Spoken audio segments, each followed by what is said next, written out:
to inform y'all about what's going on with Brian Flores. Now, part of the reason why I bring these legal situations to y'all is because they're just interesting to me. And part of it is because I believe that it provides context for some of the developments that we're going to see with the NFL in the future. So if you're one of those people who likes to keep track of what's going on with the league, if you like to keep tabs on whether or not certain decisions make sense, if you're one of those people who hates being blindsided when the league makes a decision and you're just like, wait, how are they able to do that? Or when did they end up in a partnership with that company or something like that? Then these episodes are good for you guys. So, what we have tonight is a situation that dates back to 2022. So, in 2022 is when Brian Flores first filed his lawsuit against the NFL.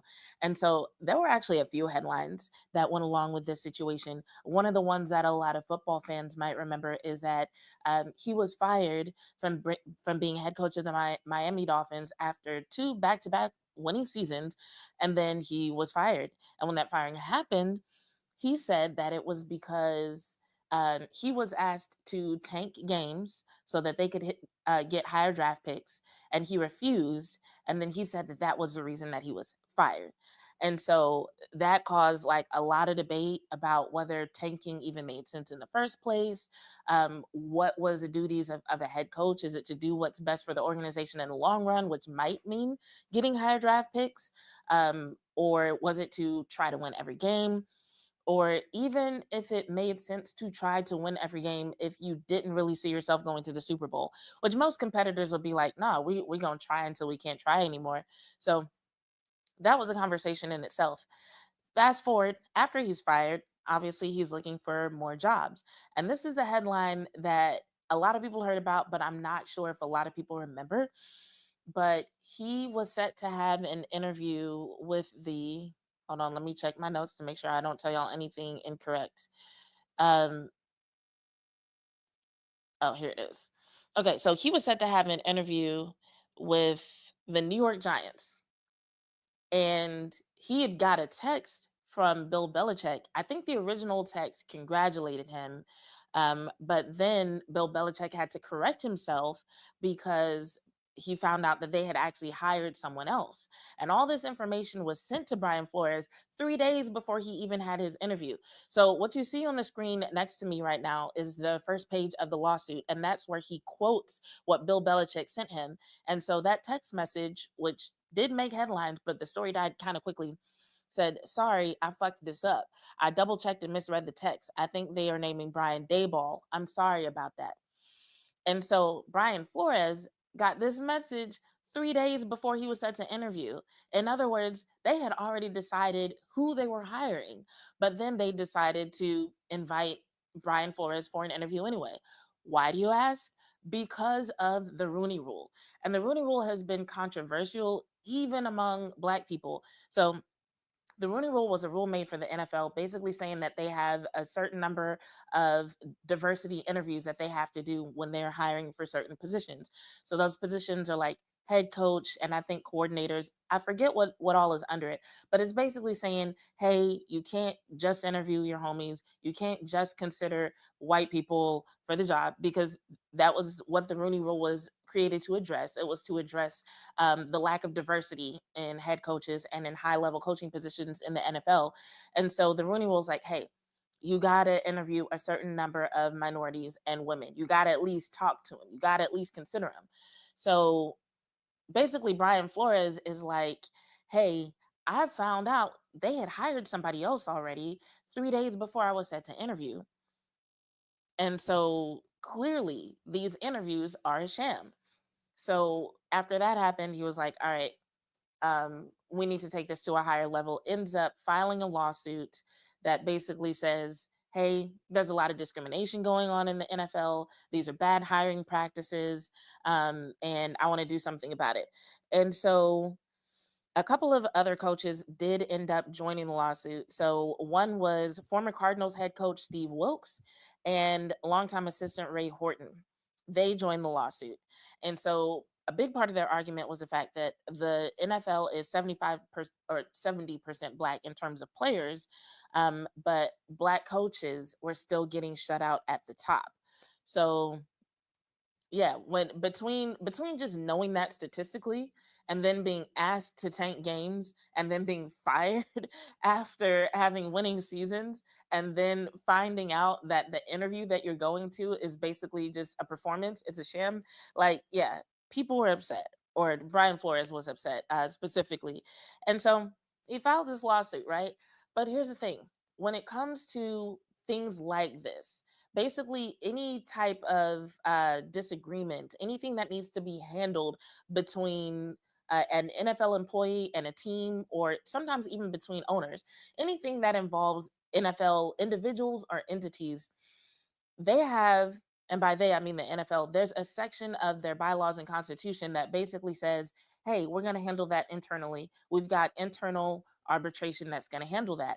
And that internal arbitrator ends up being Roger Goodell.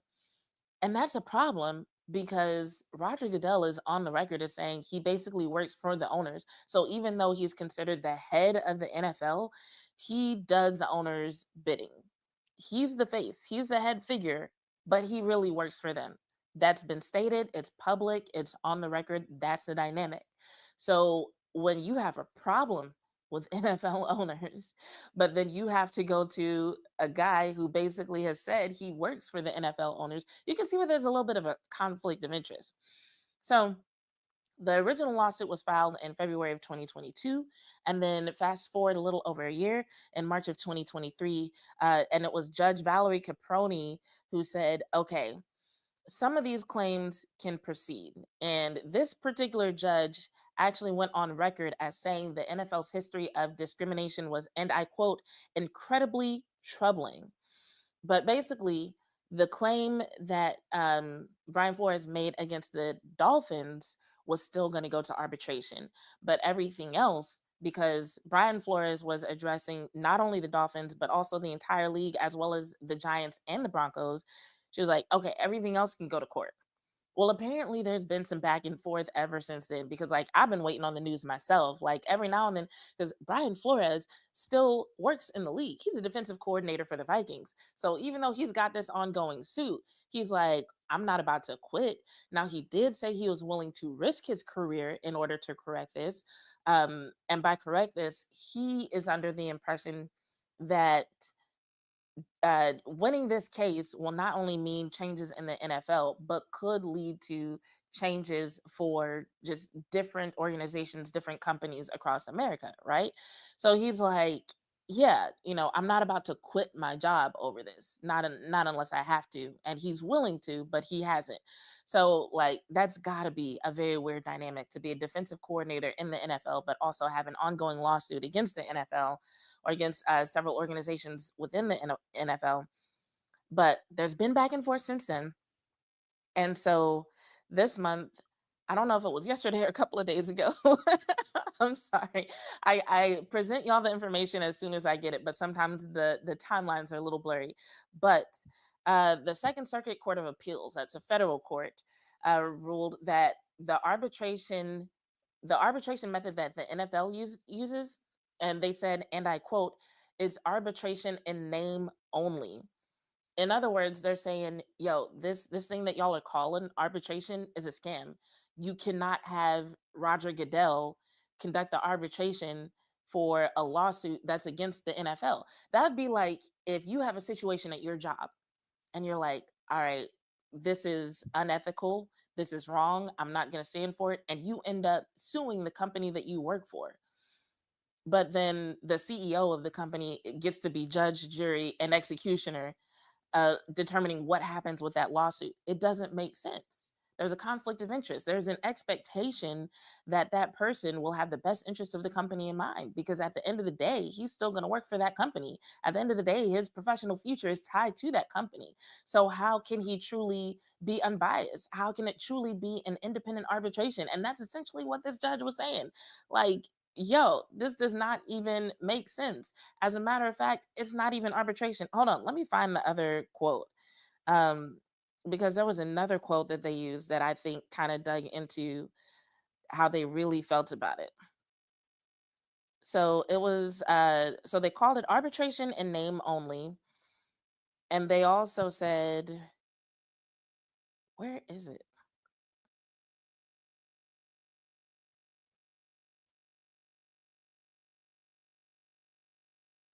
Sorry, this is a 58-page lawsuit, you guys. So yes, I'm scrolling through a lot. um, so they called it arbitration in name only, and they said this. Damn. Oh, it offends basic presumptions of our arbitration jurisprudence. So the word offends is what stuck out to me, because it's not like they weren't middle of the road on this. They weren't wishy washy on this. They said it offends basic presumptions of our arbitration jurisprudence. In other words, it's fundamentally biased, unfair. And that's legalese for, okay, as a judge, I know what arbitration is supposed to be. And the fact that you expect me to believe that this bullshit, that this scam arbitration that y'all try to pretend is unbiased, the fact that y'all try to pass that off as actual arbitration is offensive. Is offensive based on everything I know about the legal system. So, like, this judge is kind of like, nah, I'm not playing around with y'all. This is bullshit. And so the NFL has said that they respectfully disagree. Of course they do. And that's for a number of reasons, which I'm going to get to. The main one being that they want to increase their odds of winning this lawsuit, of course. So they respectfully disagree, and they're going to appeal it. So it may be a little while before this actually does go to court. But this judge was like, nah, this needs to go to trial. Like, y'all can't handle this. This needs to be a trial. Now, outside of simply winning the lawsuit, another reason that the NFL wouldn't want this to go to trial is because once things start going to trial, then details become public. So let's just say, hypothetically, there is testimony from other coaches, or maybe not even coaches. Maybe there's some other owners who think that the way the Rooney Rule is implemented is bullshit, and they have some things to say. All those things can become public. So all the people who have been speculating for a long time that the NFL is unfair, that there are, racially driven practices that drive the hiring in the NFL, that, it's basically a good old boys club, that they don't care about players, and they definitely don't care about black players. Um, all of that could be exposed in terms of actual receipts. So right now there's a lot of people that will say that, and they say that based on trends. They say that based on putting two and two together and connecting dots and coming to their own conclusions. There's not a lot, there is some, but there's not a lot of actual evidence that proves that the NFL both feels that way as an organization and also acts that way, right? But if this goes to trial, that's when you can start collecting receipts. That's when you start seeing things that are put on paper. That's when you start hearing recordings and reading emails that were never meant to be public. And the NFL definitely does not want that, especially on the heels of a situation where, as I've mentioned before, they just had a 61-page document drop about how they basically conspired and colluded to limit the amount of guaranteed money that players were getting.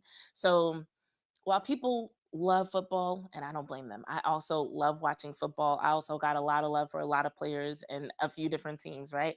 The NFL itself is not really doing that great in terms of image, in terms of PR. You know what I'm saying? So they don't want something like this coming out. Also, depending on how the ruling goes, depending on what is decided, it could have implications for other things that are happening. So, for example, we just talked about the NFL ESPN deal. We also talked about how, when it comes to that deal, if the NFLPA does not look over that deal with a fine tooth comb, players could lose millions of dollars.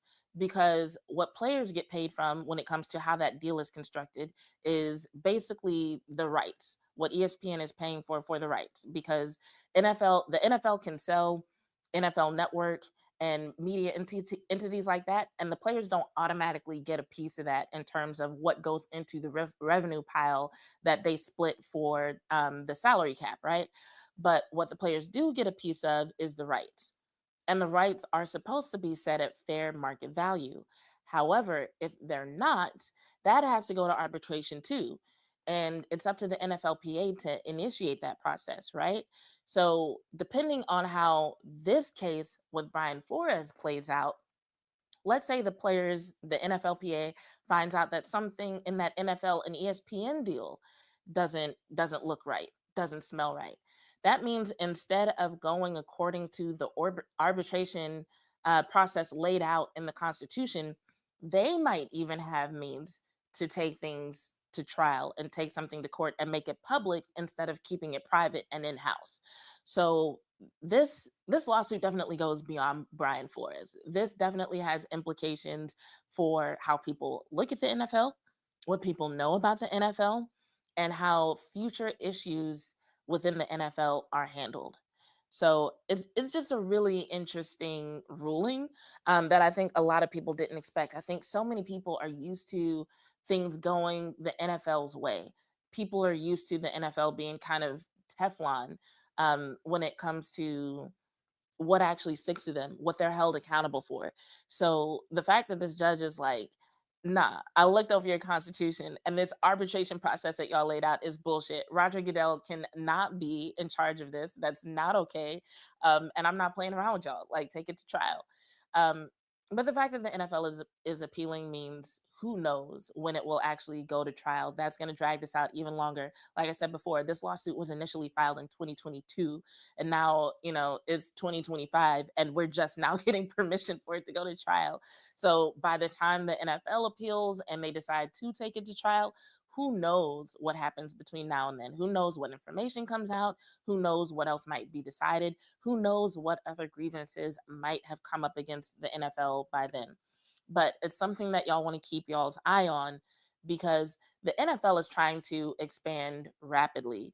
The NFL, so you can tell that they're trying to move rapidly as fast as possible because, for example, the NFL ESPN deal that was announced is not even approved.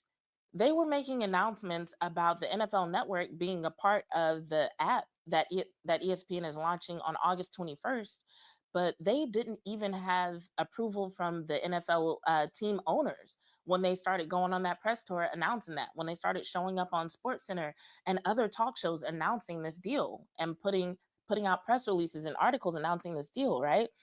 So not only do they need approval from the NFL owners for that deal to go through, they also need federal regulatory approval. In other words, the current administration has to approve it. And so what they're trying to do though is they're trying to offload certain assets that are not as efficient for them to run. Like ESPN is an entertainment in the sense that they already put out media content. They already are in that business. Whereas for the NFL itself, that's kind of like a separate thing that they wanted to make money, but it's not really what they're good at. It's not what they're built for. The NFL wants to focus on flag football and international expansion. And they've even already started taking steps to expand internationally in ways that don't get talked about. Like, it's announced, but there are details that don't get announced. For example, in the press release about the NFL ESPN deal, they talked about wanting to focus on not only flag football, but also their NFL academies. Okay. So entities like NFL Japan are already established. What is that going to be used for? Is it going to be basically used for when they start having their international games in Japan, kind of like how they're having international games in other countries right now? Or is something else going to be established there? There's an NFL academy that is already set up to serve the Asia Pacific region, and instructors from that academy actually went on a little tour of different areas in the US just to talk to football coaches in America and just pick up tips, techniques, so on and so forth. So they're moving, they're doing something. Um, and there are a lot of reasons. I'm not saying the fact that they haven't given a lot of details about it means that they're doing something shady. Sometimes they just don't want people copying their playbook, which is totally fine. But I am saying this to say that the NFL is trying to expand rapidly. They're trying to grow quickly, which means they have extra interest in making sure things like this don't hold them up. So that's pretty much what I wanted to share with you guys tonight. Like I said, I'm here for a good time, not a long time. I just wanted to pass that information off. Um, the Dallas Cowboys have a preseason game. Is it just me, or does preseason seem a little bit more exciting this season? I've actually been a little bit more invested in what's happening in preseason, but maybe that's just a byproduct of me finally being a few years in this game of actually covering the NFL and covering the Cowboys. But they have a game tomorrow, but I have a speaking engagement.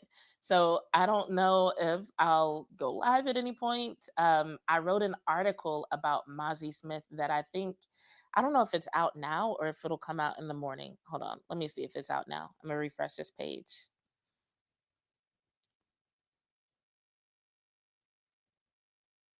Okay, it's not out yet. I think my editor is going to drop it in the morning. So I did write an article with my take on Mozzie Smith in written form, so nothing should be mistaken or misconstrued. So that should come out. Outside of that, I don't know how engaged I'll be this weekend because I'm going to a speaking engagement at a convention. I speak in the morning, but of course, I'm going to hang out at the convention and talk with people and network while I'm there. So it's very possible that I might not even get back home until Sunday and might not be able to catch up with you guys until Monday. But just know that I am writing a lot. That's fun. So make sure to follow me on Twitter to get those links. Um, and I'm going to bring y'all short lives like this when interesting things happen in the sports world, like the US Open that's about to start. Qualifying rounds start next week. So yeah. Thank y'all for joining me in my pajamas. Do y'all have any questions about the Brian Flores lawsuit? I'd be so self-conscious about coming on here in my glasses and pajamas, but I'm just like, whatever. Y'all see me in makeup enough. Y'all know what I look like. But real quick before I leave, do y'all have any questions about the Brian Flores lawsuit or about anything else that I can answer? I'll give y'all a couple of minutes to drop it in the chat. Otherwise, I still need to pack for tomorrow. I wish I had a song to play. Clement says, yes, Cowboys host the Ravens at 6 p.m. Central. That's tomorrow. Tyler Booker is expected to play tomorrow. Yes, I'm very excited about that. I think that the starters will play a half to tune up for Philly on September 4th on offense and defense. Ooh, I hadn't heard that rumor yet. That would be interesting. But it would be good though. I do think they could use that tune up because like one joint practice is not enough to really get a feel for a new O line and a new offense against a live defense. You know what I'm saying? And I guess I'm talking about the offense, but like we have reason to be concerned about the defense as well because even though a lot of people are on the head of Mozzie Smith, which I understand, Mozzie Smith is a former first rounder, so it totally makes sense to have higher expectations for him. But if you listen to what Coach Eberflus has said in his press conferences, he said that they're all trying to adjust to the attack front. Um, so yeah, they all need more experience. Like y'all saw that first preseason game. Y'all know they all need work. Y'all know they all need to work on their tackling. Everybody does. And Eberflus has spoken to that. Mozzie took accountability for it. So yeah, Hoodie says tomorrow will say a lot about some of these wide receivers. I think so too. I think I heard that Will Greer is going to be playing tomorrow. So, in my opinion, his style is closer to that of Dak when Dak is on a roll. So, it'll be really good to see what some of these routes look like, what the timing looks like. How are they snatching the ball out of the air? How are they running through contact? What's the yak like? You know what I'm saying? So, there's maybe that's why preseason feels so much more interesting this year. There's just there was so much change in the offseason, and so there's so much to see now from players in terms of who's grown and who are some of the new guys, and what are they bringing to the table. Like with some of these guys, it's time to start determining like, okay, are the flashes that we're seeing just flashes, or are they signs of something that they can actually do consistently week in and week out? Um, and then how are these schemes looking? And I know it's tough. It's tough with Schottenheimer saying they're not showing a lot in the preseason. So there's not a lot for us to evaluate in terms of how good would the Cowboys be, because there's a lot that we're just not going to see in terms of what they're going to bring to the table as far as actual formations and actual plays. But we can see intensity. We can see follow through. We can see, can these dudes tackle? We can see, can these dudes catch? Um, so yeah, there's still a lot to evaluate on an individual basis. So um, it's fun. I'm really glad that people are taking the time to actually watch the players and give good quality feedback. And yeah, I mean, for all the shit talking I just did about the NFL as an organization, I can't deny that I love watching football. I love the Cowboys. And so yeah, to me the situations are separate. I love football. I still watch it, but as far as the business practices, yeah, the NFL needs to tighten up. Two things can be true. Two things can be true. Y'all got anything else? Any other questions? I think a couple of people just joined the stream. If y'all have anything to say or any questions, drop them in the chat real quick. Like I said, I'm here for a good time, not a long time. Clement says, I'm actually looking forward to seeing Will Greer, Trayshawn Holden, Jay Toya, Shamar James, to name a few. Oh, 100%. I think with it being that we're not seeing a lot in terms of scheme, it's a really good time to evaluate players as individuals. Um, and that's important because it's like when we get into the season and we start talking about what players are or are not doing, I think it's good to be able to backtrack to what they looked like in the preseason and actually see, like, okay, did they get stagnant? Have they actually improved since the preseason? Did they not improve on the trajectory that we expected? I think all those things are important if we want to talk about the team from an intelligent perspective, right? That's the thing, because there's the emotional response that a lot of people get when a team loses or wins. There's also the eye test. That's a very knee-jerk reaction. And then there's, really evaluating players from an intelligent perspective. And everybody has their way of doing that. That's something else that I want to really focus on. I need to get back in the habit of actually writing things down and taking notes. With me being so busy, I got out of that habit. But I'm just like, yo, if I'm going to come on here and talk about these players, I need to have like more specific points of reference. So, even content creators have a preseason. Even content creators have to kind of warm up a little bit and get our groove and figure out how we're going to present this information to the people who watch us. Clement says preseason is all about evaluation to see if they will be productive backups in the regular season games. Absolutely. Agreed. All right. Well, Clement, Hoodie, thank y'all so much for being active in the chat. And for joining me tonight. And to the people who are watching who are not active in the chat, I appreciate y'all too. Just please hit that like button before you go. If you are one of the 70% of people who watches my content but has not subscribed, please do me a solid and subscribe. Turn your notifications on so you know when I go live so you can join us next time. And if you like this information, or if you know someone who would be interested in Brian Flores' lawsuit and what the update means, share it with them. That helps me out too. So until next time, though, this has been another episode of Bitches Love Sports. I'm your host, Jazz Monet, and I'm out. You only think of us as a bitches when you intimidated. Put it that way. I think people look at a woman and she's an aggressive woman who's out to get what she wants to get. You know what I'm saying? Ambitious, and they want to say, when a male is assertive, this is what he wants. He's looked at as a strong male, but yet when I get it, I'm a bitch. Exactly. And if that's what I gotta be, exactly, to get what I want and to make it somewhere, then I'll just be that.